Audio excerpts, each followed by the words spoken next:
I mean, I think he got jail time. Rightfully so, right? Like, I think anyone who poaches a deer, shoots something illegally, all that kind of stuff, should 100% get jail time. I think it shouldn't just be for that state, all across the U.S. They have it's the International Wildlife Violators Compact. 48 of the 50 states, maybe. If you lose your hunting privileges in that state, all the other states will reciprocate that. The one part I'm most interested in is the whole trail cam data. Welcome back to Hunt the Season. On this one here, we cover hunting regulations. Hunt Regs, the app. It'll be linked in the description of this podcast. But I sit down with Ben, one of the creators of it, the main guy behind it.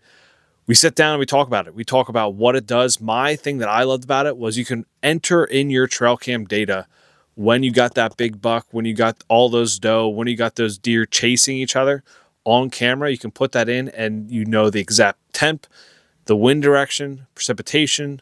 There's going to be other things, the barometric pressure, what the weather was the day before, the moon, all that kind of stuff. You're going to be able to check all that on this app. So you just put it in there and you can create, if you have a target buck, we go over how to do that as well. Even take the coordinates, the exact coordinates from my OnX map, put it on the map there. It'll pinpoint the exact location. Pretty cool app. There's a lot of cool things coming. I've been talking to Ben, been giving him some ideas of what I think should be included, and he's already behind that. He's already working on. This is made by a hunter for hunters. So we have pre-orders of shirts for Hunt the Season out now. So it's going to runs from September 22nd to October 4th, the opening day statewide of Pennsylvania, and the shirts will be shipped out to you October 13th. Shirts are $18.99 plus shipping. So we have maroon, we have orange, we have black, and we have grayish green type color. I'm just ready for the season to start. Need to get some more arrows. I have 2 arrows left and to get some more arrows. Just enjoy it. Enjoy the whole process of going out in the woods. Maybe the unknown, chasing the unknown is pretty exciting. Go into an area you think is going to be good and just hunt that area. Partners of the podcast: OnX, Deer Hunter Synthetic, Code of Silence. Go use code HUNTSEASON10. That'll get you 10% off your entire order. Everett's Guns and Dorts of PA. Go check them out. Campco, obviously use code HTS. Save 10% off entire order. Deer Age, deerage.com. Go know the age of your deer that you harvest. Go to their website. Use code HTS. If that doesn't work, once again, use all capitals, Backcountry PA. That'll save you 10% off your entire order. Remember, guys, keep hunting and always do the free process. See you. He got $20,000 cameras, all that stuff. And now that I'm starting to get into filming the hunts and everything, him running me through all that stuff, it's a rabbit hole of money for sure. and the thing is, it's not as addicting as hunting, but like it is, like, because you always, once you get used to that one thing, you just want to like keep upgrading it to the next possible thing. It's like, oh, I got a hold of this now. Let's see what it looks like with this. Yeah. Like, I was camcorder last year. I bought a new camcorder. It's a Sony AX33. Okay. That shoots in 4K. Loved it. Yeah. Like, I'm still 100% using it. It's a lot heavier than the DSLR I have. Yeah. I'm like, man, this like adds like 3 pounds of weight compared to my DSLR that maybe adds like 1.5 pounds. And I'm like, what am I going to do here? You gonna bring it? Yeah. Do I bring all of them? Like, yeah. I was the same way. I just bought a handy cam, I guess, before turkey season, just because I could fit it in my pocket. Yep. And I used to film stuff on GoPros and everything, and that my buddy used to film all of our hunts back in the day, like in high school, just while he was practicing, and he'd edit them and stuff. And you love going back when you're drinking beers and watching it with your buddies. Like I probably watched our high school hunting videos or college hunting videos 100 times. Yeah. So I wanted to start, and obviously running the business, the content thing, you just have to do it. Yeah. Because I was never big on it, and got one for turkey season and killed a bird in Florida. And he did it perfect. Came in, I got the whole thing in 3 different angles. Like, okay, I'll do this. That was worth it. Yeah, it's kind of cool when you have it all come together like that, right? Like, it's like, because I shot a buck in archery, couldn't recover him. I double tapped the record button, like on the camera. It's like it happens. Yeah. And then rifle buck, I actually was able to put down with a rifle buck, and then my GoPro was facing down, so like all you got was like my rifle up my face like this, and I was able to load it. And then I got to the top. In my mind, when I came back home, I was like, oh, I got everything on camera. Like it was I can still vividly remember it in my mind, the way he looked. Like when I pressed the knob, Yeah. I just see like him turn like this, and like fogginess behind him, like rain coming down. And it was like, oh my God, he's the biggest buck. And I was like, I got that all on camera. Come back home and I realized my camera was facing down. Like, oh, come on. Always how it goes. I'll be interested to see. I haven't really filmed anything deer hunting wise yet, but I got a camera arm this year and I'm going to be doing the whole 9. And I hunt off the ground a lot. Started doing that a lot more recently. So I'm curious to see how that goes, especially like a lot of the stuff I hunt is like inside of 10, 15 yards. So what camera arm did you get?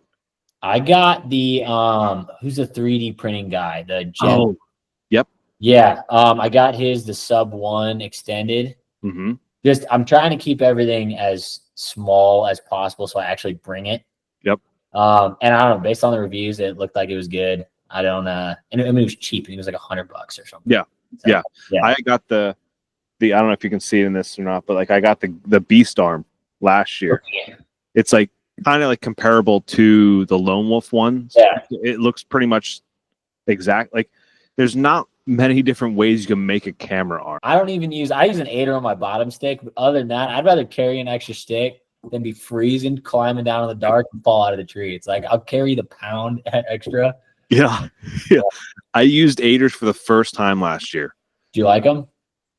It was like you said, it was a learning curve. Like especially when you're stepping down, like when you're stepping up, once you get the hang of it, like kind of putting your foot like at an angle, you get the hang of that. Yeah. But coming down, like you said, is like, like there's been a few times where like I'm stepping down, I'm like, can't find it. This thing at? Yeah. Yeah. When you got bibs on and heavy boots, it's like, I honestly, I don't even hunt that high most of the time either. Mm-hmm. I feel like a lot of times I'm like 12 feet up. So 3 sticks with an 8er on the bottom and I'm good to go. Or even 2 sticks. Yeah. Yeah. I'm using 2 sticks. Last year I used, I did start the season with 4. And then I was like, you know what? I'm going to go with 2 sticks and 2-step 8ers. Yeah. And it got me the same height. Like I don't like you. I'm just like you. I'd like to get maybe 14 feet at max, like depending on cover. Like if I feel like if you don't have cover, there's no point in going at like how high you go doesn't necessarily matter if you don't have cover. Like a deer, their peripheral is like outrageous. Like they're going to see you no matter what. I mean, a lot of the stuff that I'm hunting in Georgia, I can't even get the canopy so low.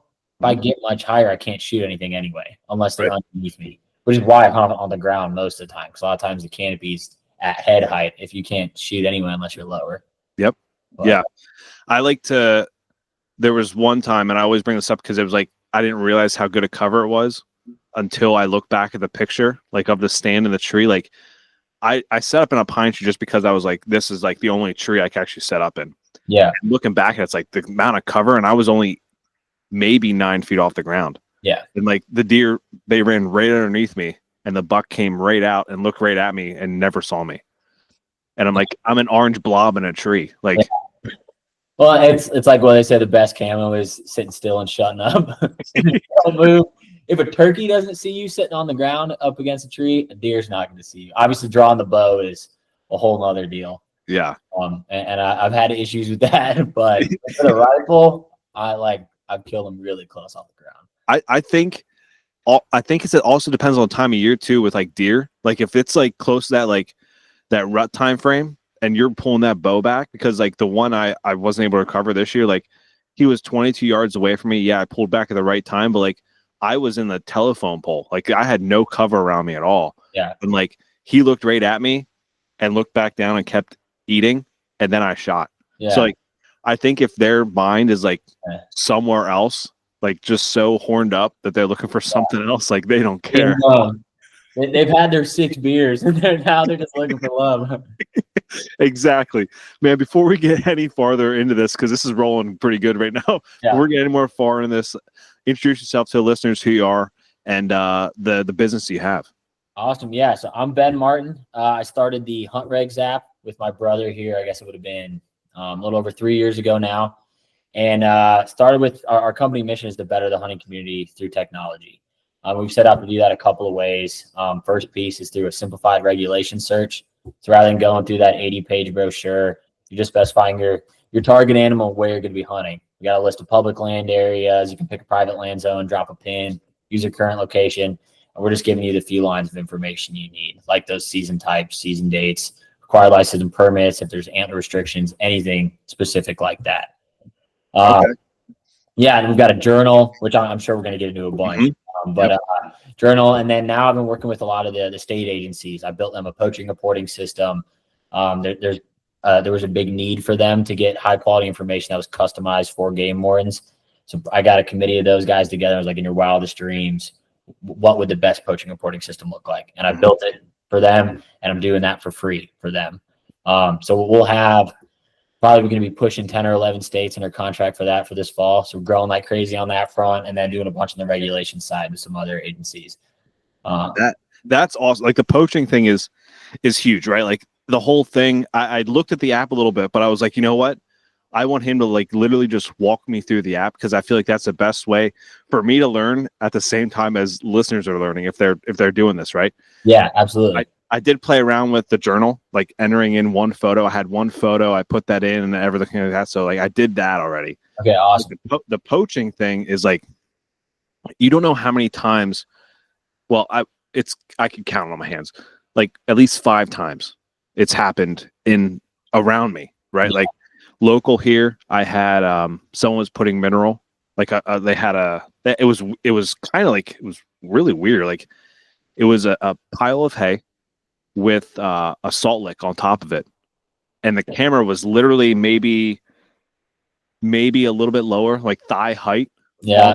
This, I'm like, you gotta be kidding me. And it was a good spot. I was like, this is gonna be an overlooked spot. Yeah. I go there, and then there's also a ladder stand right there in a pine tree. I'm like, oh my gosh. So like I reported that. Game commissioner said they found the guy. I'm actually back in there now, and like there's a few good buck in there that I'm gonna try and get my dad on. But in my head, I'm like, is there gonna be another guy doing the same thing in here, right? Brother or whatever. Yeah. And then there was a few when I had a cabin up in Clinton County. They were poached up there, but like we called them, and the game commissioner was like, it's a gray area where they could go. Like they didn't have enough coverage for the area up there, so it's like to find the guy, it would have been hard to do and all that kind of stuff. And then the most recent one was some guy who I was actually going to have on the podcast. He was like, send me all this information and all this kind of stuff, and he was like, yeah, I put minerals out on public land. I'm like, dude, they know it's illegal in Pennsylvania, right? He was like, what? When was that illegal? I was like, I mean, forever. for a while now. And so I reported him to game commission. He was then fined or something. Like I know that for a fact. But yeah, like that's a big thing, because no matter where you go, it's all over.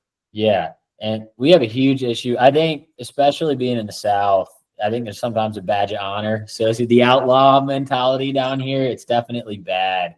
I mean, I grew up hunting in South Florida, and it's horrible there with everything is getting poached. Really? Guys are running airboats for deer. It's bad. In Florida, I guess I never, like, when you think of Florida, you don't really think of hunting too much either. Yeah. You'd be amazed if you go 25 miles inland from the coast. Mm-hmm. It's like real woods. Yeah, that's my favorite place to hunt. Not for deer, but those are my favorite woods, I guess. The turkey hunting's great if you're okay fighting alligators and snakes. Like the place that I deer and turkey hunt down there is the same river that we kill gators on. Okay. So like we'll use a boat and get to our spots that way. And it's tough, but it's just a wild place. You're hunting in Jurassic Park. That I would love to go alligator hunting. Not like that. I feel like I watch those. Like, is it what you see on like the Discovery Channel? I think it is, where it's like they're driving along, they shoot them with like this gun right in the head. No, so in Florida you can't shoot them. You have to catch them, and then you have a bang stick. I'll have to show you. I guided a TV show 2 years ago probably, and my buddy filmed a bunch. We killed a bunch down there, and we have to catch them on a fishing rod. On a fishing rod? You can't use a hook if you're using bait. So we'll use a chicken, and they come in to eat the chicken. And you slip up on them, and you snag them with treble hooks. You wrestle them, harpoon them, and then it's called a bang stick. So it's like a 6-foot aluminum pole. Mm-hmm. Rather than like on a gun, the firing pin moves. It's a free-floating barrel. So you put the bullet in there. There's rubber grommets on it. You hit him with it, and that shoves the bullet into a fixed firing pin. It's a walk. It's pretty freaking fun. Dude, it's like the only kind of hunting where you're seeing 200 of your target animal. Like mainly we're seeing hundreds of gators. We're just trying to find one over like 11 foot. Is there, so when you see them, like in my mind, when you see them, and we're getting like way off track here, but I love this right now. Yeah, I can BS about this kind of stuff all day. I love it. When you see them, like their heads like above water like this, right? Yeah. How can you necessarily, like, I imagine the water's not extremely clear. How can you tell if they're like the right length, their legal length, I guess? So just look, I mean, you can, I think the limit's like 18 inches or something. Oh, But really? mainly we're looking for giants. You can tell when they start getting big. You just have to see a lot of them. I mean, I grew up bass fishing down. I'm originally from Indiana, but I moved to Florida when I was 13. So I grew up bass fishing stuff down there. So I've been around a lot of big gators. Mm-hmm. But you get a feel for them. It's the distance between the nose and the eyes, like that in inches is about how long they're going to be in feet. Okay. And then sometimes there'll be ones that have just a hammer of a head on them and their bodies aren't as big, but you can tell it gets a little hard to tell once they get over like 10 or 11. But when you see like a real giant, it looks like it's like, is that a small whole alligator or is that just his head? Oh my gosh. And then the wrestling part, like, is that like you have to jump in the water with them or like? Oh, when I say wrestle them, it's mainly like you're harpooning them. You're getting a bunch of lines in it. You get a snatch hook, a harpoon, and then you're pretty much just fighting them on a rope.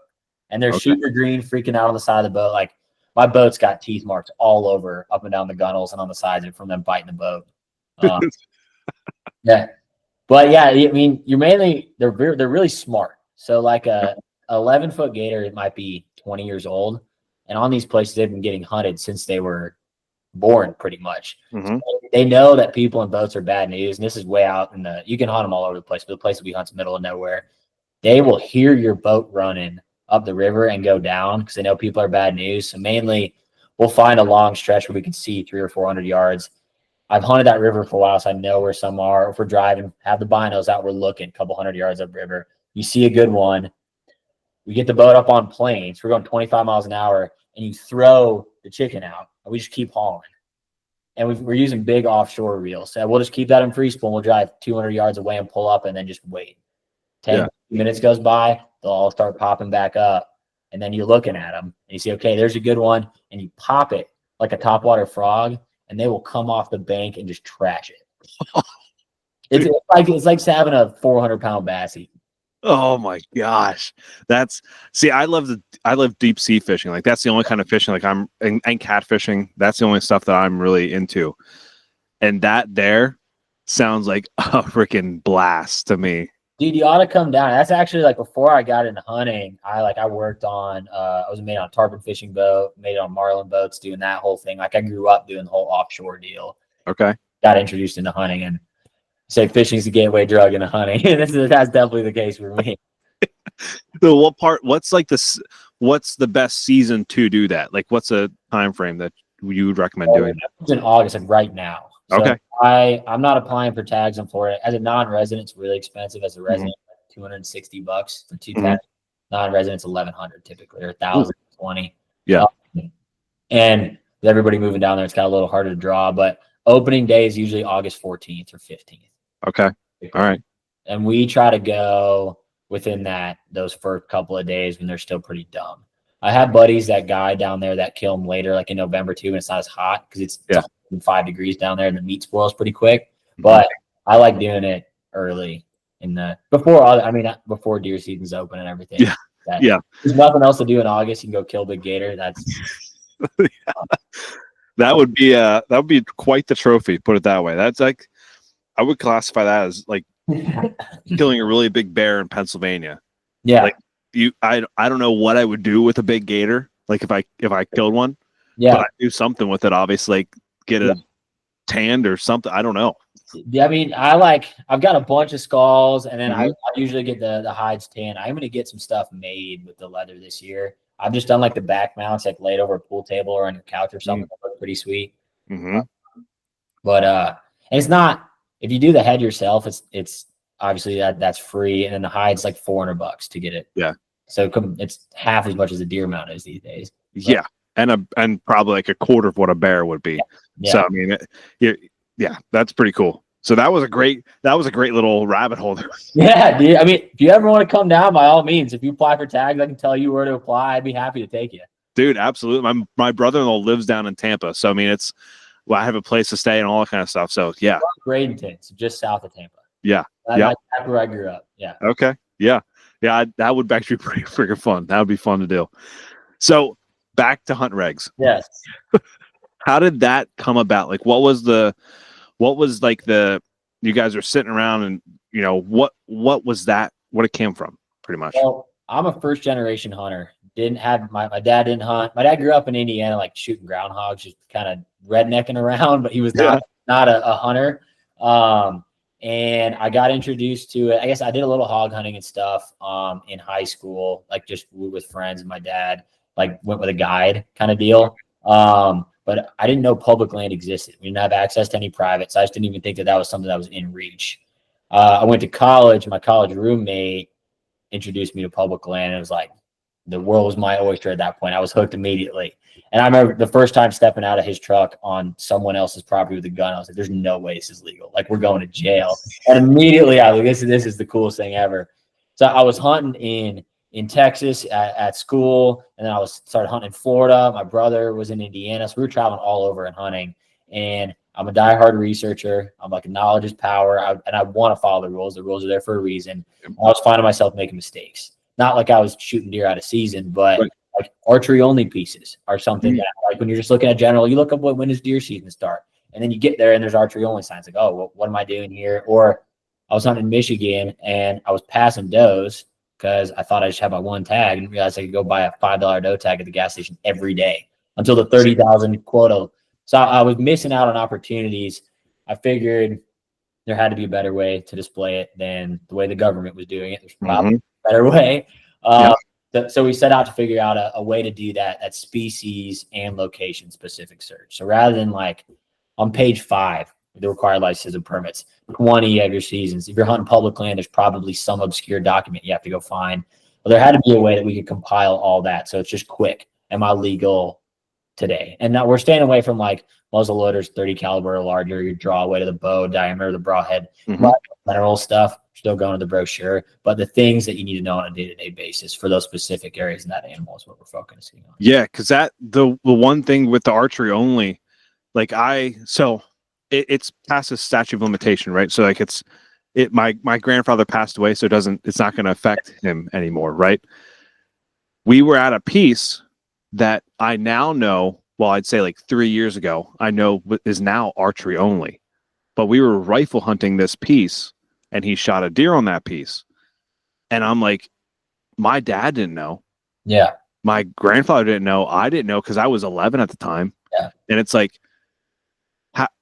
like you said, like, if you don't know, sometimes there's not signs. Sometimes there's not anything. Like, there's other pieces near me that are like split up. So like there was one I was hunting a few years ago that's like, it's archery only in this like 10 acres.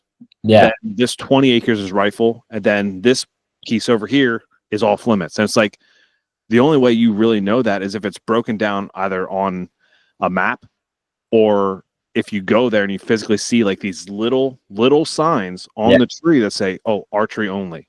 Yeah. And that's working with Georgia, 70% of their wildlife crimes are accidental. Like legit, not, I didn't know. But that's ruining the management practices. They're usually archery only for a reason, because there's not enough deer on there. Yep. But you can't wake the deer back up and let them go after you realize it's archery only. Right. So that's another thing. I'm huge on the management practices. Not that they're perfect, but I follow the rules because they're there, so the hunting will continue to stay good or get better. And I also feel that if you have to cheat, you're just probably not very good. So I'm a buy the book when it comes to wildlife stuff. Like that's just a decision that I've made. I follow the rules. Yeah. So you started in Georgia, was like the first state I imagine that you wanted to get this app up and running for, right? So living here now, I guess I started while I was still in school, and I was in Florida. But I was mainly focusing on the biggest hunting states and then the states that I had contacts with. So like started off with Michigan, Ohio, Pennsylvania in terms of the regulations, because obviously there's close to 1 million hunter in all of those. And then Florida, I started moving into the Southeast as I started to get more and more contacts there, kind of on the government side. What was the hardest part of that whole thing? Like, what was obviously creating the app is probably really hard, and getting all the coding and all that kind of shit, right? Yeah. Like, that's way above my knowledge frame. Like, my one buddy was like, "Oh, I can make us an app for the podcast." I'm like, dude, that's way above my knowledge. Like, go for it if you want to. But like, I imagine that's the hardest part. And then what would be next after that? The data starting off was tough. The amount of regulations data is insane. I bet you I'm probably close to 1 million line items of regulations in my database right now. And we'll be going in, I think we're going to have 16 states on this fall. Okay. So it's a crazy amount of information. And every state has a totally different system for the most part. Some of the southeastern states, they're similar, but they're all have different structures. So there was definitely a learning process there, figuring out the GS. I'm a GIS wizard now in terms of all the mapping stuff, figuring out how to do that. Like the amount of time I wasted back in the day figuring this stuff out. Now that I could do 2 weeks worth of work in 5 minutes now, which is frustrating, but competitive advantage just because I know what I'm doing now, which is right. I think getting in with the state governments was really tough at the beginning. Like, yeah. I can imagine being a younger dude, smaller company. That was tough. I was lucky I got connected with International Wildlife Crime Stoppers. Okay. Yep. Met their director at NWTF, and now we're best friends now. It's probably been 3 years, and he's helped me get in the door with a lot of the guys. And now I know a ton of the state agency folks, the higher level guys. So that took a long time. But now that I started with Georgia, was our first contract last year in October, knocked the ball out of the park with them. They're super happy with it. Now it's selling itself. Now people are calling me saying they want to get on board. So what's that conversation look like? Like when you say you knocked out of the park with George, like, are you going? I imagine like you're in a suit and tie, you're going in front of a board and talking to him pretty much. Is that what you're doing? Sometimes, a lot of times I'm lucky enough now that I know enough people. I get invited to like a lot of their like agency meetings, or when like the whole Southeast will come meet together, and I get to go talk with just the 15 colonels, which that's a great environment to be in. I'm already kind of past the door. So that's great. But yeah, it definitely started off. I was just like showing up to their office in a suit. Or like I'd get connected and be like, hey, can I just I'm in the area. Do you mind if I swing by and say hello? I'm not, but that's what you got to do. I can be very quickly if you say yes. And then like calling. I mean, there are guys that I've called. I might leave 30 voicemails, not going to call back, and then suddenly I get a call back and they're like ready to go. That's just how it goes. Yeah. So I think that was tough, but I'm a persistent mug. Being a public land deer hunter in the South for sure too. I think you expect failure, hope for success. So I think that I probably learned a lot from that as well. But so since we're on the regulations part, what's like the oddest regulation, or like the one you're like, why is this a regulation in like a state? Like, because I mean, like antler restrictions, I like are kind of in some people's eyes are kind of like weird, right? Like Michigan doesn't have an antler point restriction. PA does have a 3-point, and then also you have 3 points on like 90% of the state, and then on the other 10% you have 4 points up in like certain areas. So like, is there anything that's like, why not just make it like all even? Like, is there something that you noticed? In terms of antler restrictions, or just anything? Yeah. Some of the stuff like Florida, for example, which I understand why they do it, but I think it causes problems. A lot of the public land you can only access from a designated area. So they have parking lots. Okay. And it could be a 3,000 acre piece, and there's 2 parking lots. Ooh. So it allows you, it makes it so like you can walk 3 miles into a piece, which is great. But I also think sometimes I think it kills like your ability to access in the correct way. Sometimes I'm a big weird access guy. Yep. Especially in Georgia, like you can't get more than 500 yards off of a road. So the deer are used to people hunting them. But if you can backdoor them, then they think that they're safe. So I'm big on that. So I don't love that piece. I think it's Indiana or Michigan. If you're goose hunting, you can't bring more than 20 shells with you on some of the public land areas. That keeps people from sky busting, which I like, but that's a weird, like, and you get a fat ticket for that. Okay. So I have things like that in there. Trying to think what else. South Carolina, I also love using a boat for access.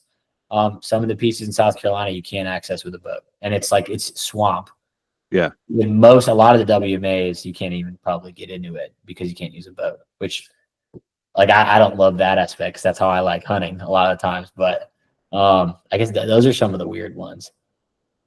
So with what's the biggest fine? Because you said Michigan with the 20 shells, like that's a big fine. So like what's the biggest? I know that's probably asking you a lot to think of like 16 states. I can tell you the biggest fine that I'm aware of. Okay, what's the biggest one you're aware of? Yeah. If you're shooting stuff that's protected, Mm-hmm. like I'm trying to think, I don't know if this is like public information. So I heard it at a conference that someone shot a bird that they were not supposed to shoot, and they tried to cover it up and got caught. And it was $250,000 per bird because that was the restitution cost for them to get it back. 250,000. Yeah, it's like if there are animals that were like reintroduced, so to speak, they will take the cost of how much it costs them to raise that animal for the state, the facilities, the food, bringing it in from wherever it was, and then that gets pretty bad. The salary of the employee that has to take care of it and all that kind of stuff. And it really depends on the state. Like I think South Carolina, I think it's like $200 for any you kill is the fine, which is low. And those are things they're trying to juice those higher. Some states have the trophy issue where if the buck is, say you shoot a buck, it's like over 120 inches, the fine increases. If it's a booner, then it might be like 100x. Yeah. Which I think there's a lot more value to the state. I mean, everybody goes to Ohio to go shoot a booner. If you kill a booner, that's stealing a lot of value from the state on the license. What was the guy who shot that Ohio buck that got caught that it was poached? Yeah, CJ Alexander. Yes, that guy. Yeah. I don't know what the fine was, but I'm sure. I mean, I think he got jail time too. Which yeah. I mean, he rightfully so, right? Like, I think anyone who poaches a deer, shoots something illegally, all that kind of stuff, should 100% get jail time and should be fined and should not be able to hunt. I think it shouldn't just be for that state. I think it should be like all across the U.S. So that's actually it's the International Wildlife Violators Compact. I want to say it's like 48 of the 50 states maybe have come together and it depends on the severity of the crime, but if you lose your hunting privileges in that state, all the other states will reciprocate that. So they've got like a database put together where when you go to buy your license, it'll check it, and so you won't be able. Depending, it's like some states don't consider things to be as serious, and maybe hunting without a license, one state you revoke it for 5 years, and another state might not do that. But like you poach a big buck, you're going to lose your license and all the other, you're not going to be able to hunt anywhere, which I think helps a lot for like the TV personalities that are poaching stuff. And that ruins their business for 5 years, which I think is a good thing. Yeah. I know it's not a TV personality in Pennsylvania here, but there was I think it was like a family of 3 guys that were like, they shot 75 trophy buck over the like course of like 5 years. Yeah. And it was like they had taxidermy mounts, they had all this kind of stuff, and it was like they should lose their license all across the US, and that taxidermist should also have his business like shut down. 100%. Because it's their job to be checking the tags. And I in a state like Georgia, we don't have tags. You don't put a tag on the deer. It's all electronic tagging. I've seen that, yeah. But it's really kind of, if you could get that buck back to your house, you're good. I don't know. I don't bring my stuff to I process all my own deer, so I don't have any experience with what they check at a processor. I'm trying to think. I think I might have had to put my tag number on the buck I brought to the taxidermist last year. I'm trying to think. But like here, we get 10 deer, 2 of which can be bucks, and you can have 8 does. Oh my gosh! It's just electronic. You're supposed to tag them before you move them, but I'm sure that there's a lot that are not. I saw there was Georgia Public. Yeah. I saw that he was caught because he had, I guess there's a yearly tag or like an annual license for Georgia, and he didn't renew it on time, and he shot the buck. Then he renewed it, and then he thought he renewed it automatically, and then it turns out he didn't. So he got fined, and the buck was taken from him for that. And you hate, like, I do know, because I know a lot of game wardens now, and they don't want to get you in trouble if you're not. Intent is a huge thing. Right. If you like genuinely made a mistake, you might get a fine or something, but like they really, I haven't run into any of them that are like out to get people. Right. If you're doing something wrong, they're usually really cool. I mean, No, I'm legal, but so like usually I'm like, I love seeing people because then I know poachers are scared. The DNR guys, but it really is an intent thing. They're like, if you're trying to break the rules, then you're going to get in trouble. But if you are genuinely don't know, a lot of times you're getting a warning or something like that. Yeah, because when I couldn't recover that buck, I was in the woods till 8 p.m. at night. Got out, my two buddies were there helping me, and I realized that I had beer still in the back of my truck in my cooler from going to Ohio the past weekend, and I was like, today's been rough. I want to crack a beer before I go home, right? Yeah. And game wardens pull in as I cracked the beer, and they were like, you can't have beer on the property. So they just had me dump it out. That was it. Like, it was like you said, they don't want to get you in trouble if you're not being like a dick about it. Yeah. It's not like you're like shooting your handgun and your hand littering. You're like, dude, I just lost a huge buck. And yeah, they were very understanding. Yeah. That's for sure.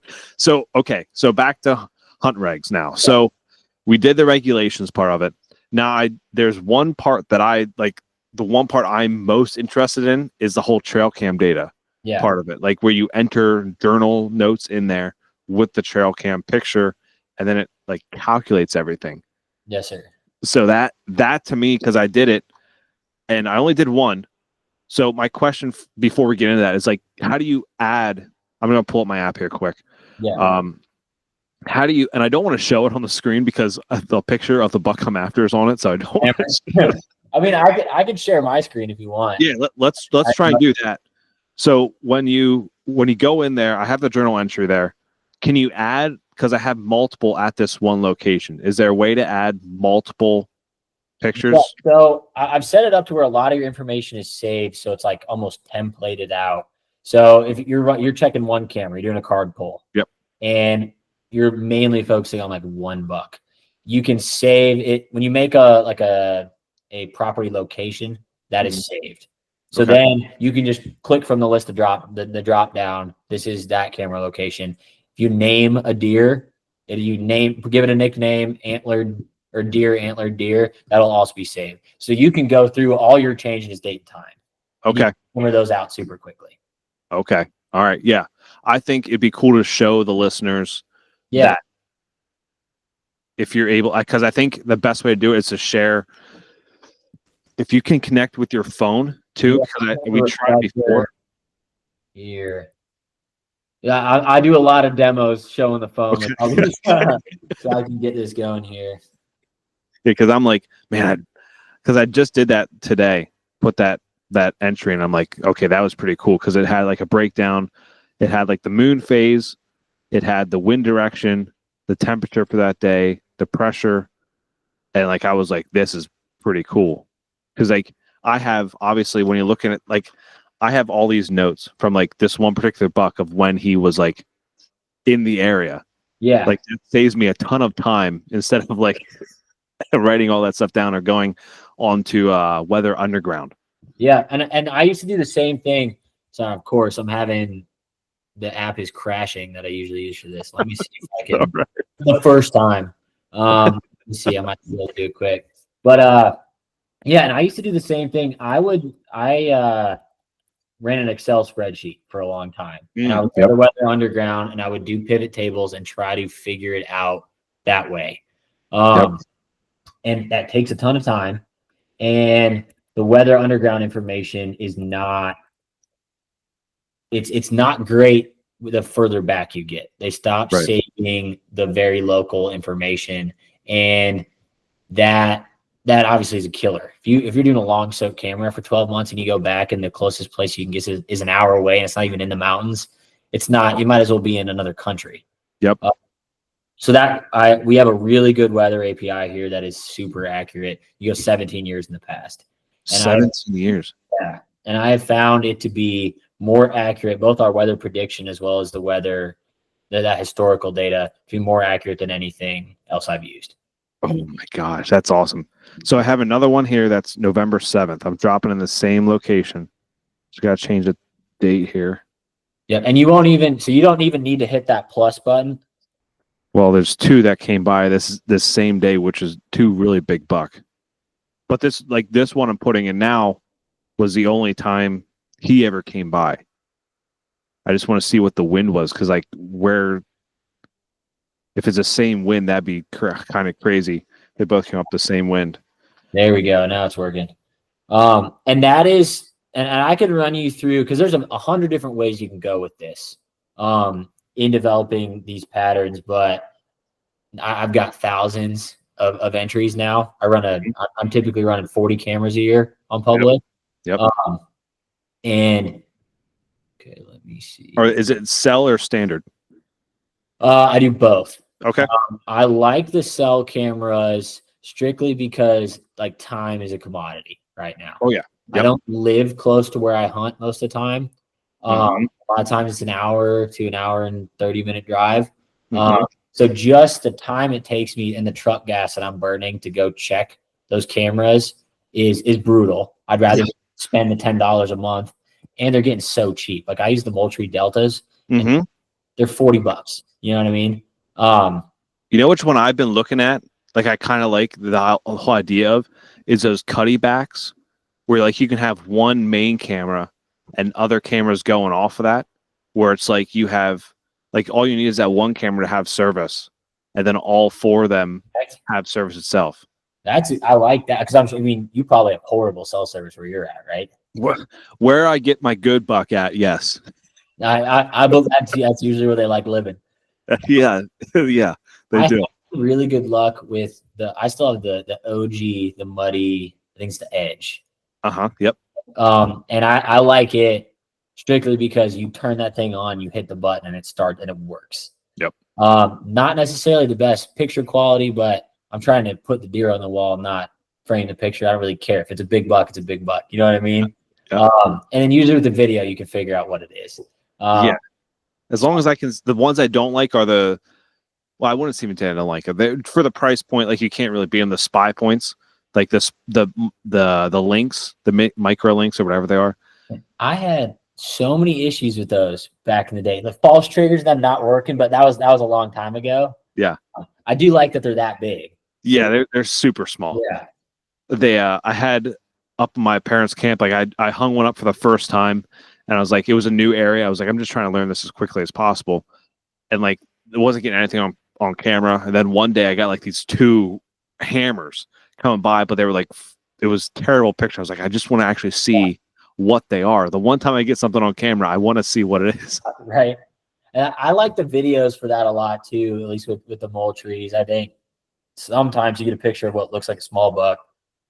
That video comes through and he turns and it's actually a giant. It's like, how could I not tell? But I like running the videos a lot. But I think right now I've got probably 14 cellulars in the woods and probably 25 card cameras. And I'll be getting a couple more of each, probably 5 more card cameras and 3 more cellulars out.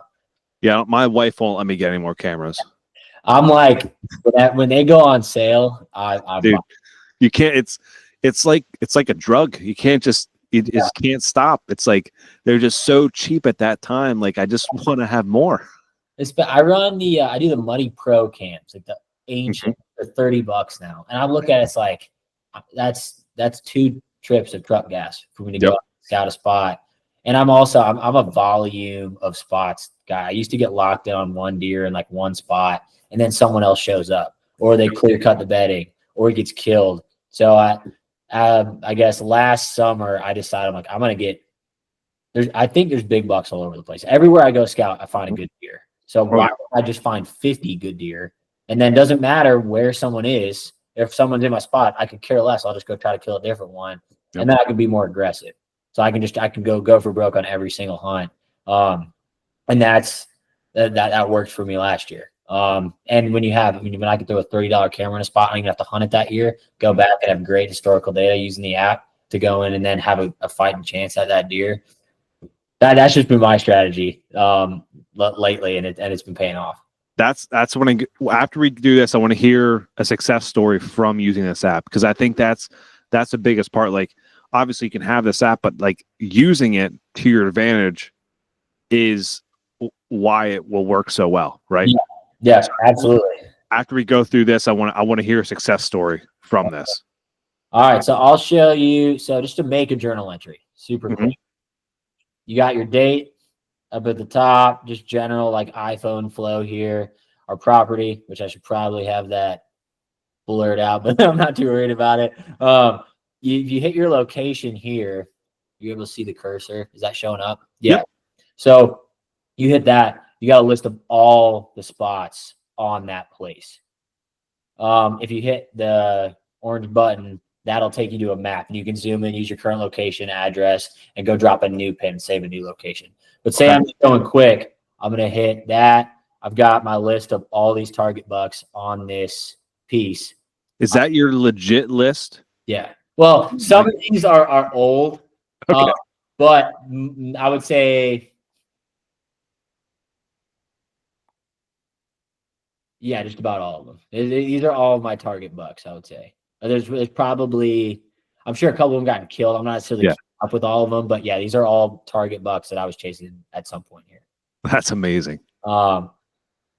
Save that. It automatically fills out the deer and the antlered deer. You can put it in a note and then upload a picture. And I've got a new update coming out here probably this week where you can do multiple pictures and videos with this as well, because I run a lot of videos. I like being able to, rather than screenshot, I'll put that up. So you save that, and then you've got your weather information saved here. And this is the stuff I'm focusing on. I do save more, and I think I might be putting more into this as well. This is typically the stuff that I care about. Right. In terms of mainly it's wind direction, and I precip a lot early season for me too.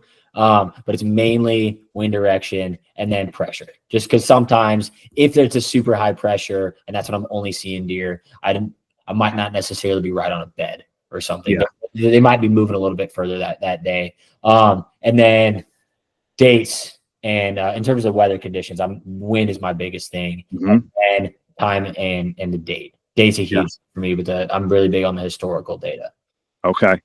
One thing I think, and this is just, me spitballing here. Yeah. If you could add like how big of a drop it was. Yeah. From the day before, or like, I think that would be, because like, even though it said like 80, like if, for example, that one says 81 right there. Like if it was a temp drop of 15 or even 20, it's like, okay, they're probably going to be moving quite a bit. Yeah. And that is something that I'm going to have in for this fall as a plan as well. Have like a 3 days prior and the forecast for the next 3 days. Yep. So you look back and say, yeah, it was a front coming through. Like, is this a place where they're only moving when there's a front, or does it not matter? Okay. Yeah, but no, we're on this absolutely the same. Yep. We're gonna have that in there. Oh, as well. Heck yeah. Just to get obviously get a bigger picture of what's actually happening. Yep. Rather than just the one, obviously the one time point's huge, but having the 36 or the 72 hours on either end. Yeah, that definitely, I like that. I like the temp. I like the wind, especially because like if you see that one wind, because like what I just put in there for that November 1st date was a west-southwest wind, which is an odd wind for that location. And like that was like, okay. Well, and another piece that I pay attention to a lot too, and I'm sure because you're in hill country, there, right? Yep. It's less than like 6-7 miles an hour in the evening or the morning. I'm more looking at this is a thermal deal rather than a 4 mile an hour east wind in the mountains is thermals. Yeah. What was that? Especially if it's in the evening. Yeah, it was a 2 mile per hour. So that was pure thermals there. Yeah. So and that's something that's really tough to get in here because that's kind of as the hunter, you got to be a little intuitive there because it'd be very difficult to figure out where the thermal's pulling from based on this point of the map and all that. So when it says like for that arrow, because I always, even with Onyx, I still get confused with this a little bit too. That arrow, is that the way the wind is blowing? Yeah, so from the east. Okay. Yeah. And then you can see here, so I've got all these, and this is just for, I mean, I've got 500 entries here, but when you have the northeast, though, it's blowing from the northeast. Okay. If it's here. So like I can show you an example. This is a pattern I had on a buck. And this like shows it to a T. Let me see here. So this is a full season's worth of data on a specific deer at one location. I ran a cellular camera here the whole time. And based on how the spot's set up, it wouldn't necessarily make sense. But once you get the data, and this is something I talk with Greg about all the time, is like you're getting these pictures and there might be a pattern, but it's difficult to understand why they're doing what they're doing sometimes until you get 15 pictures and then you put it in this. It's like, okay, he's using this wind. You look at it on the map. Okay, this is why. He's only moving when he can smell, when he's down one of the parking area, which I find all the time.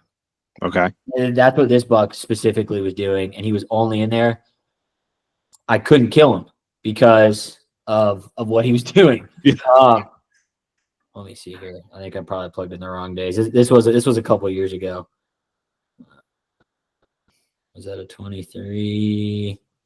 Or I'm doing something stupid. So what if, for example, like what if you have cameras, you have multiple cameras, you have multiple pictures at each camera. Would it still like different dates, all that kind of stuff, like that could still help you out too and put the same buck in that location? Yeah, and that's what I do a lot. Okay. I can show you. So let me see here. Trying to think of one that's perfect for this. Because that's kind of like the buck I'm after this year. I have 20 pictures of them all together. Some are night, some are day, but like each camera has a different number of pictures, different times. Yeah, different winds. That's where it gets really valuable. Okay. If you have a lot of data on a deer, that is huge. Okay, so you don't have to put a picture in with it to get this information. You can just put, like, I have the list here, and I don't want to go through and find all those pictures again. Like, I can put the time and date. I put the picture in just because it helps me recognize maybe a specific deer. If I get a bunch of pictures of him, I can differentiate between different deer and year after year. Okay. I can go back, yeah, he had that weird little sticker, or his G2 was a little bit long, or whatever, things like that. Yeah.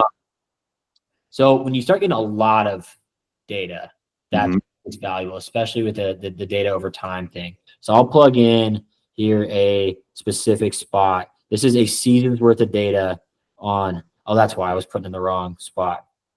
So not a ton of wind direction, just based on, I just put in an August through December here. I have a ton of different pictures. What do I have? 42 pictures of bucks here throughout the season. Not necessarily much wind direction right off the bat.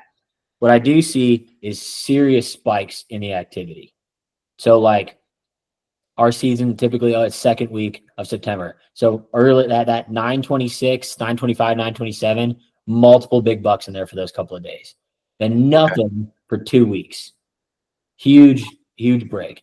Nothing again for 2 weeks. And then by far the best activity was December. Okay. The rut, November 1st, and I can get more detailed. I can put that filter November 1st through December 1st, and then be even more detailed. But the rut here, garbage. And it's because there's a bunch of people in there. So that I use that a lot for when to hunt certain areas, because oftentimes there's a 2 to 3 day window that I'm seeing where there are multiple bucks in a spot. And it's not only that there's a hot doe in there, because I see it early season too, but I won't even think about hunting that spot until those windows the next year. Because there's no reason, whether our rut is super spread out here, our buck to doe goes way off. They're rutting mid-October and they're rutting mid-February. And where in between. So I think some of it is that, but like some other spots are just the first week of season and then they're gone. Okay. That would be that right there. That graph is like, it's very beneficial because like it kind of shows you like from years down south, right? Like it shows you when your pressure is most like prevalent in that area. Like Yeah. if you have no activity, obviously there's a lot more pressure. And then you saw at the very end right there in what did you say that was December timeframe or what? December's huge, big bucks in the day. Yep. And So then you'll be like, okay, I don't need to put as much pressure on myself because I see this at the very end of the season where it spikes. Yeah, and I had the same thing. This was so the year prior to this. Actually, no, that was this year. I got a pattern on this deer early season, specific buck, and then muzzleloader season. I had him on wind at a time. He was only moving on a northwest wind in the evenings, and it had to be a strong wind, and then it would die, which made it really tough. It was this tiny little thermal hub, very difficult to get in on. But I got that pattern in him. First got him over the summer, got him several times, and I went in first day I hunted him. I saw him. Had him at 50 yards of the muzzleloader. I could see him making a scrape. My cell camera was popping off, and he's got 2 exit trails that he always takes, and he didn't do it for some reason. Brutal. Went back in there the next day, had the same conditions, didn't see him, didn't hunt him, I kept getting pictures of him, didn't hunt him until December. It was bow season this time. Yeah. First time I went in to hunt him, saw him again, had him at 70. Took a different trail for some reason with the bow. Yeah. But like that's an example of I developed a pattern and I hunted that deer 3 times. 2 out of the 3 times I saw him from September to January. Right. It doesn't necessarily mean like for this, like, you know, you're still using your woodsmanship, you're still using all that kind of stuff. Like I know a lot of the technology, a lot of people are trying to like cheat their way, right? Like trying to get like just get on big buck right away. But this here is like trying to help you, especially if you're a family guy, you know, you have work, you have all this kind of stuff. Like it's kind of helping you decide, okay, maybe I can hold out, maybe I can wait a little bit longer, pick these dates here to go out, right? 100%. And like I run into, rather than like, do I go hunt my stand today? Worth it. It's which one of my 50 spots do I go to? Right. Because now I'm like, I've got so many spots with big deer on them. How do I pick which one to go to? Where am I going to have the best odds based on these conditions? Or and based on historical information. Now I'm getting more and more years here. Where is this spot? It also works really well. Works great for patterning a specific buck. And I'll show you one more. I realized why that wasn't going up because I had the wrong location in. This should be the right data. How do you come up with those names of buck? Like, is it just like you just pretty much name them by the area they're in? Is that how you do it? This was like right when I started doing this. So that was like, it was like I used a boat to get there, and the camera was like I was like standing in the water when I hung the camera, and he was using the thermals. Bedding area was right there, and I named it the Lake Spot Scrape, and because it was the scrape was like their piss was probably going in the water. It was right there, and then big buck shows up on it right away. I'm like, we're gonna name it the Lake Buck. So that wasn't. I've gotten a lot more creative now. I have too many names in here. I've got more funny names. Like 2 that I'm going after this year that I had last year too. I have one that's like the tallest deer I've ever seen. Narrow, but it's like he's like that tall, and I named him Yao Ming. Yeah. Okay. Yeah. And then have you seen Surf's Up? Yeah. Yep. I have a deer that's like he's got to be like high. He's got to be like 250 pounds for Georgia. And most of the deer we kill here, like I killed those gutted, most of them are like 70 pounds. Right. This deer is an absolute cow. And he's like, it's like the only deer I'm chasing out here that's like in the like maybe high 140s. Okay. But I named him Tank Evans. Okay. Just an absolute freak of nature for public land down here. I got one on camera. It was a one-time camera pool, one-time camera show. But he looked like a cow. Like he was like fat. Like I'm not even like he wasn't even like it wasn't muscular. It was just a pure like he was like it looked like a corn-fed deer. Yeah. But his rack was like this small, like maybe pushing like 75 inches. Really? I was like, dude, I would shoot you in a heartbeat. That's a freezer kill right there. I don't know how I'd pack you out because you would be heavy as hell. To get... I'll send you a video I got of one this year recently, and you can see like because I have a picture of me walking by the camera and then him, and his back is like chest tall. I was like, oh man, he's not that big, and I was looking at body size, I'm like he's just twice as big as all the other bucks I'm seeing here. Jeez. So like I don't know how high he's gonna score, but he's a giant. Like I mean, I'm a 120 here is in trouble. Yeah. Any buck that makes me pick up the bow or gun is in Pennsylvania is in trouble. Oh yeah, if I get excited, it's dying. That The later the season goes, yeah, we get 2 here. Yeah. Oh yeah, God. If we could get 2, well, I always say like it'd be cool to get 2 buck in Pennsylvania, but then again, I think the numbers would just dwindle so much because the number of hunters in Pennsylvania and non-residents coming in. It's like I think it's just better off being 1. Well, and that's definitely an issue we have here. Is it's in its brown, it's down. The only one of them has to be, there's antler restrictions. He's got to be like, there's the inside spread, I think it's 14 inches, and they have to have one aside. The first one can be a spike. Okay. We do have a lot of areas that are quality buck managed. So you gotta have that 4 points on a side.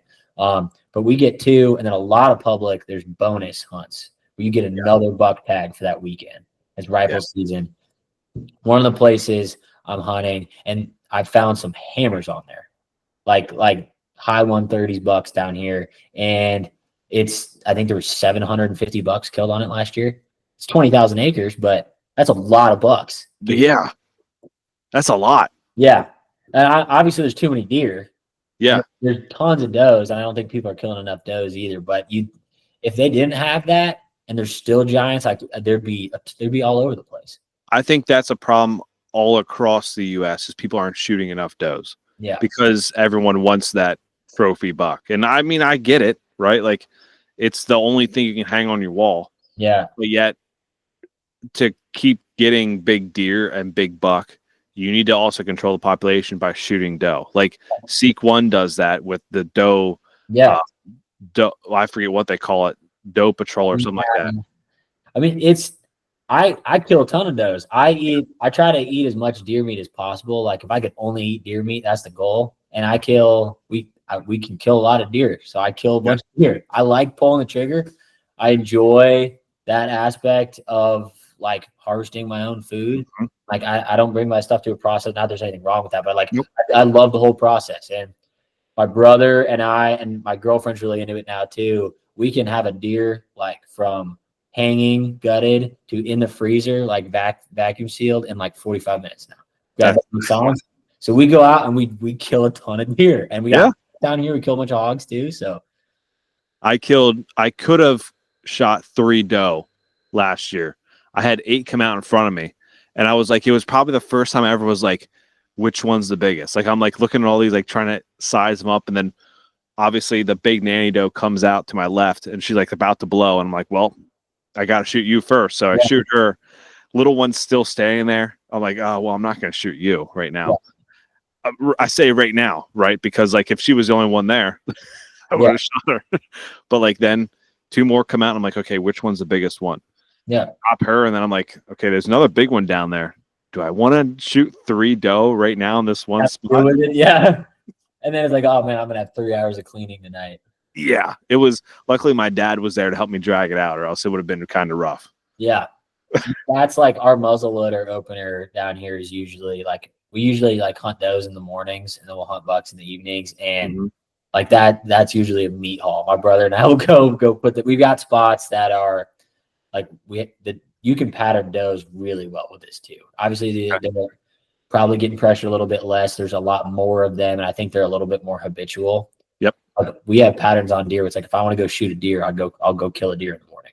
Okay, yeah, so, that's actually a good point. Pattern does too. Like that's really good to even put them in. Like everyone thinks about buck, but like patterning a doe can help you to not only put meat in the freezer, but also like to get on other buck as well. 100%. And I put everything in.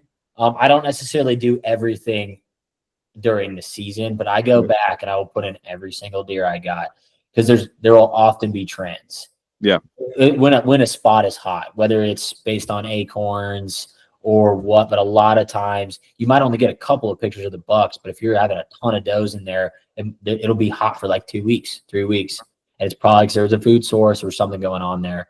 And a lot of guys, I mean, everybody talks about killing the big bucks, but a lot of dudes just want to go out and shoot a deer with their bow. Yeah. I have yet to do that. So yeah. I mean, it works really well, especially like a lot of the places I hunt down here. A lot of our like doe spots, it's like you're on a creek crossing. I find creek crossings. I hunt a lot of clear cuts. It's like creek crossing, clear cut, food. If I can be on that water, I'm bulletproof wind wise, and like we go and we shoot deer with the bow in the morning just because they're on that pattern. That's awesome. Yeah, that's definitely that's a good part about it too is shooting the doe. Like that's, I mean, obviously it's based towards, you know, the regulations and then also like buck because that's what everyone's drawn to. But like to have like to put that out there, like, hey, this just works as well for doe too. Or hogs. Like Yep. you guys don't have hogs up there, but like hogs are super habitual. I pattern hogs in it too because I think hogs taste great. Depending, I mean, every once in a while you get a rank one, but if it's not a rank one, they're awesome. Everyone loves bacon. So yeah, I a lot of times I think that the ground hog is better than deer. So we kill a bunch of them here too. If they're fatty, kill a lot in Florida, and they work super well for that as well. I used to field hunt geese and ducks in Indiana, Michigan. Historical stuff was great. A lot of times there was year after year, they would show up in a field like almost to the day. They'd be there for 4 or 5 days and leave. It was always the same field. I don't know how they knew generation after generation, especially because growing up there as a little kid, suddenly the geese would show up and they'd always be in this field for a couple of weeks and then they're gone. Yeah. So really, the whole concept is we're taking all this information, just tons of obscure data that what do I do with this, down to where am I going to go hunt tomorrow or tonight, and do I have the best odds to kill something? Is this my best? Am I putting my best foot forward, and am I legal to do it? It's really taking that huge amount of data and putting it into something that's digestible, and then you can actually create a plan. Yeah, I think because when I checked it out, I think that Greg told me about it last year. I don't think he had Pennsylvania in there yet.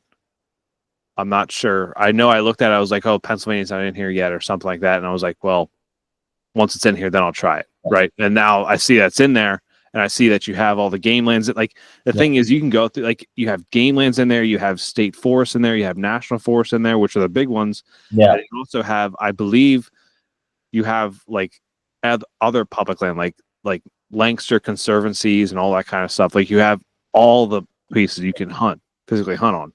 I try to put as much in as I can get. And now that I'm working with a lot of the state agencies, I'm able to get a little bit better information rather than me having to go find it. I also go through, if it's available and I can find it, I cut up those archery only areas or closed areas. So if you drop a pin in an archery only area, it's going to tell you that it's archery only for that piece, that's a huge thing down here, especially late season. Like I'm checking the app every single time I hunt because I live here. I'm working with Georgia DNR. I check it every time. Late season, there are places where it's rifle. Like in December, I can hunt with a rifle. But it's 4 points on a side. It's the quality buck only. No does allowed. I can drive a mile down the road. It's archery only, or archery season for that whole WMA, and it's brown is down. And that's a mile away. So that's where I'm checking myself. I might hunt 4 or 5 different WMAs in a week because th're all in close proximity or national forest. And I don't want to make a mistake just because I'm too comfortable with it. Yeah, absolutely. Yeah, you don't want to get complacent with hunting because like you could, I'll admit I don't really read my handbook because it's like I see things like I see the news pop up of what any major regulations, they change it and they show you it on like PA Game Commission or it's on Facebook or Instagram or whatever. But yeah, I mean, I don't read that every single year. So like if you make it digestible, like you're making it where it's like, okay, these are the rules, like, especially for outer staters. Like I went to Maryland, I went to Ohio. I didn't know the rule, like the laws. I had to like look everything up of how to apply for a tag, what the antler restrictions were, if there was any, and like how much a tag was. And it was just like, this is a lot to learn for a non-resident. Yeah, absolutely. Yep. It's not that easy because I think a lot of people aren't necessarily going to the lengths that we are either.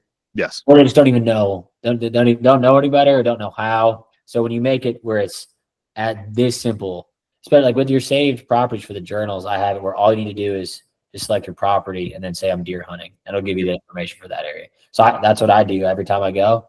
I just check it. Hey, I'm not gonna go do something stupid because I got these WMAs mixed up. So before we end this, I want to hear a story from last season or previous season that this app really helped you get a target buck down? So let me think. I have a couple of stories of at least getting in the like having an opportunity. Yep. That's all you can ask for as a hunter, right? Yeah. So I was hunting a big buck. I actually got several opportunities from him. Biggest buck I had found on public land at that date. This was, I guess, it would have been 2022. 2022. Found him on the northern end of this piece, close to that lake, and got a pattern on him. Went in, and I was hunting him in the morning, kind of during the rut, and he was bedded out in the middle of nowhere by the tree I was going to set him, not in the bedding area like he should have been. And I went in no light, and I got within 5 feet of him before he jumped. Sounded like a horse running away. Scared the shit out of me. Gosh. He left and did not get another picture of him again for probably 9 months. Got the picture of him 3 miles away. He moved. I'd scared him enough at that point. Started getting pictures of him, and that's when I had the muzzleloader and the bow opportunity. Mm-hmm. But I was able to figure out his tendencies. I got probably 40 pictures of that buck. And then with that amount of data, I was able to directly get that pattern where out of the 3 times I hunted him, I had 2 opportunities where kind of just out of reach. Last season, I found a open scrape in July in a super thick area. It was SMZ, Little Creek Bottom. SMZ's down here. A lot of it's timber company land. Mm-hmm. So they'll cut it and plant pines, or they'll just cut it and let it grow up. This place, it was young planted pines, like impenetrable thick, briars everywhere, and then just a thicket that was probably over my head on one side, probably 20 yards across with a creek bottom in the middle. And it's illegal for them to cut hardwoods or anything within 20 yards of running water. Yeah, I've heard that. Yeah. So we get these little strips where there's water, and it's usually white oaks, or there's white oaks in there. So there was dropping white oaks, open scrape in there. And finding an open scrape in July. It's like that, you're right next to a bed. Yeah.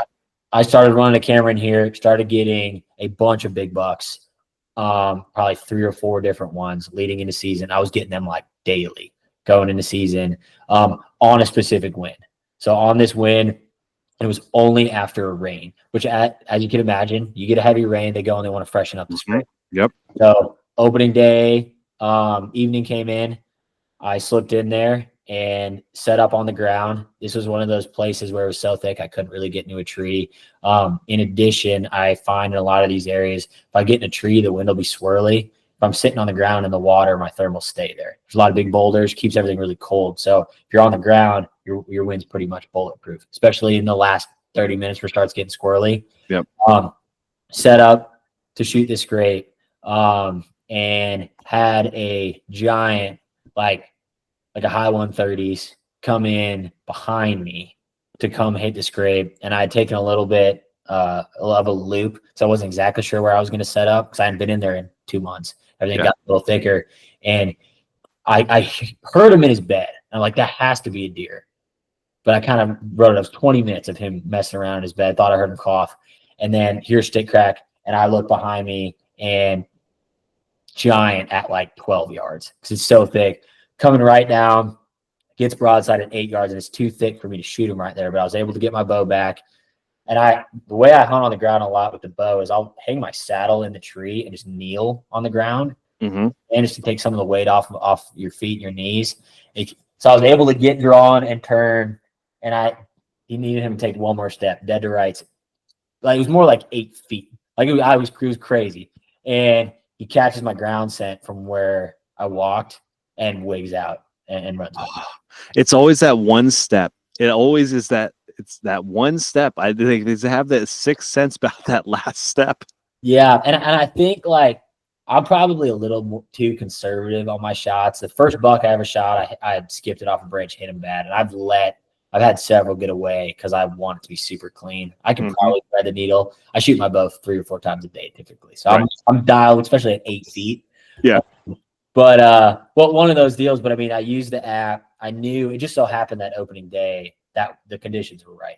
But I had a month's worth of data with multiple mature bucks in a spot.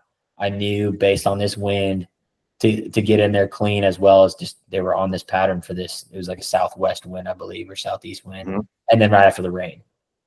Okay. Yeah. And had another opportunity.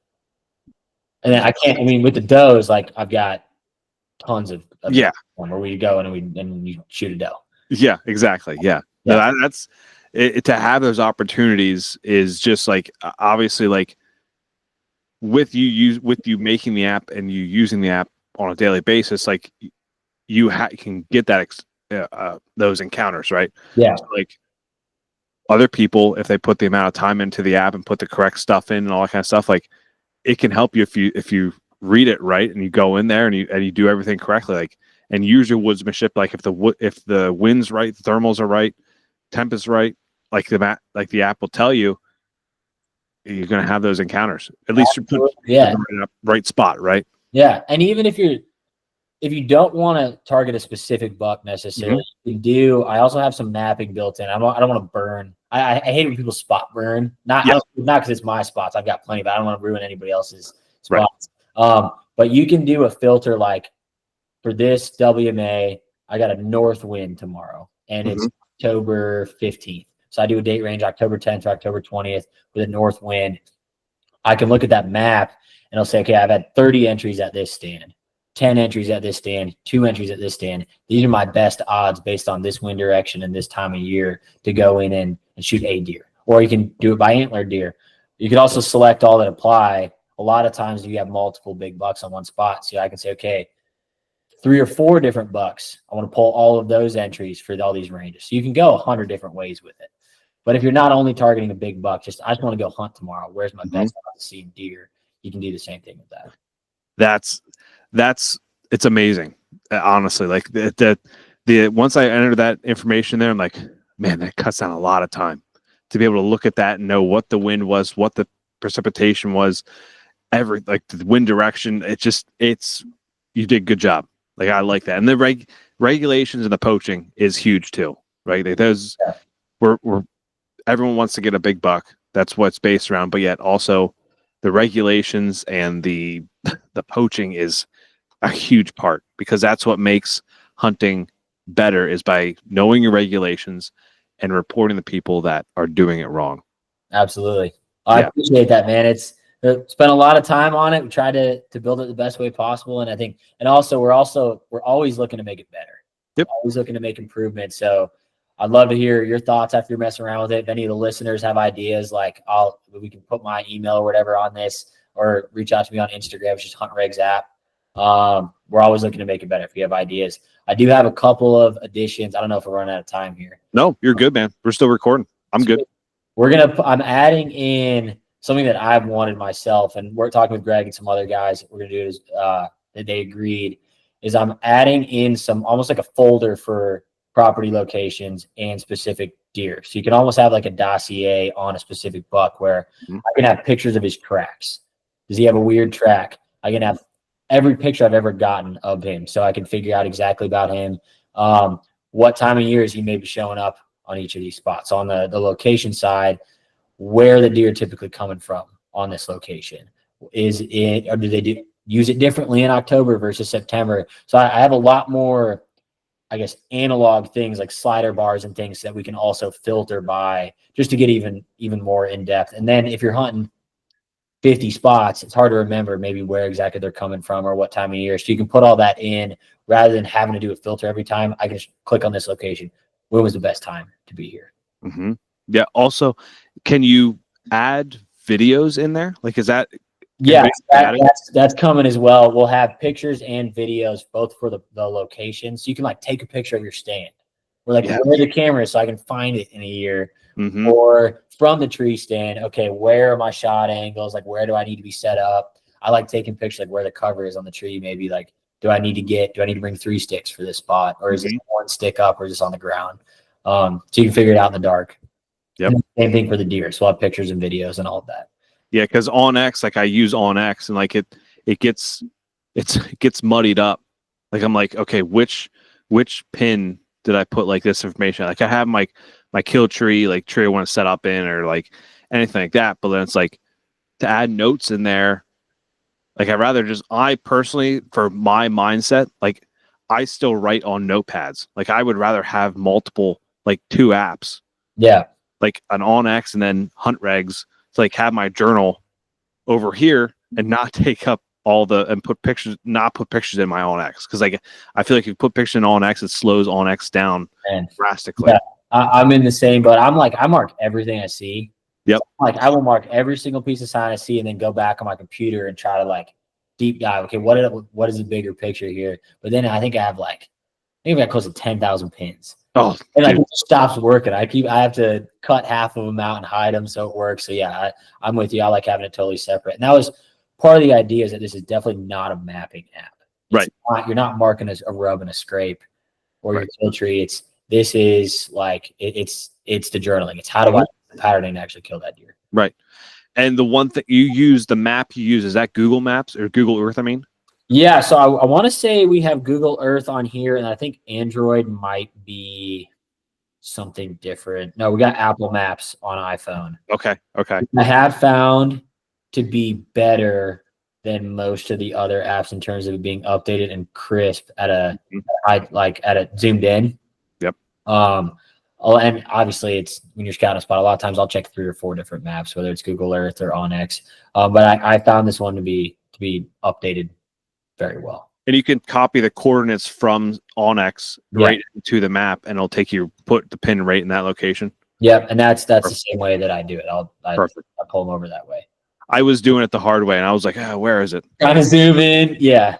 I was like, that looks like, and I think I put it in the wrong spot actually, because I was like another drainage over. I was like, because then I went back and I was like, oh wait, it's at the point of this water source. It's not at the other one. We're in the middle of it. Yeah. No, and it's I have the same issue like transposing. I copy the coordinates and paste them over, just on the phone that way. Perfect, man. Where can people go? Subscribe to the app, get the app, and follow along, and ask you questions, obviously, like that kind of stuff. Yeah. So our website is huntregsApp.com. We have all the regulations on the website as well. The journaling is not on the website. It will be soon.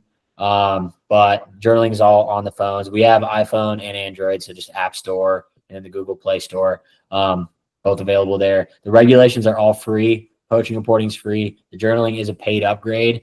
You get 5 journal entries that you can put in just to play around with it and just get a feel of what it does. After that, it's $30 a year.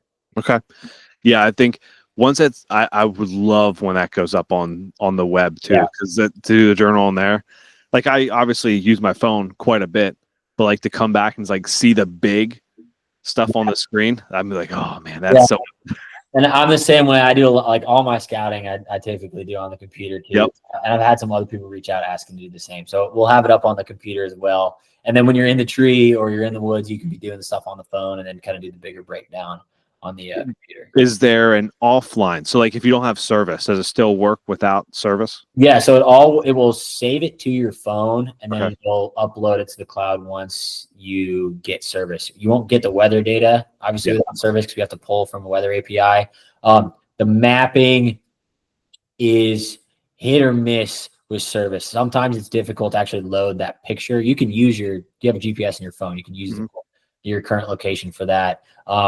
To save that. But if you have if you already have the stand location, the trail camera marked, you can do all that offline very easily, because that's already saved and then it'll reach out.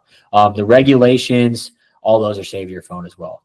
Pin drop, the pin drop doesn't necessarily work offline, but you could search by the WMA or anything like that. That's all saved. They're actually showing the boundary lines. We have that as well for the regs. You can see the boundary lines of all the public land areas as well. That offline isn't going to work either. Okay. This is the game. I'm working. It's a massive amount of data, and I don't want to be too big on the phone and slow people down. So we might have some like caching where you can save specific areas on your phone soon. Okay. Cool. I love it so far. I can't wait to enter more stuff in, because now I'm going to enter this whole list of 20 trail cam pictures in there now. I bet you're going to have a good pattern. There's going to be something weird going on that you can take advantage of. Yeah, it's gonna be funky, that's for sure. But it's gonna be something. If it's the same wind, like if he's moving in this, like especially daylight ones that I have, if he's moving the same wind, I'm like, okay, well then I gotta hunt this wind. He's in trouble. And I will say the weather prediction we have on here is really good too. I've got a 14-day hourly, 14 days out. That's you're shooting the moon at that point. But I will say it's very accurate in terms of the wind direction stuff, which is obviously the hardest part. Weather Channel gets that wrong all the time, but I have found it to be more accurate than most. Sweet, man. I appreciate you coming on here and talking about it. It's been a fun conversation, especially the alligator stuff. Absolutely, man. Thanks for having me. And if you ever want to come down and do the gator hunt, by all means. Oh, dude, it's definitely on my bucket list now for sure. Absolutely. Let's line it up. Yeah.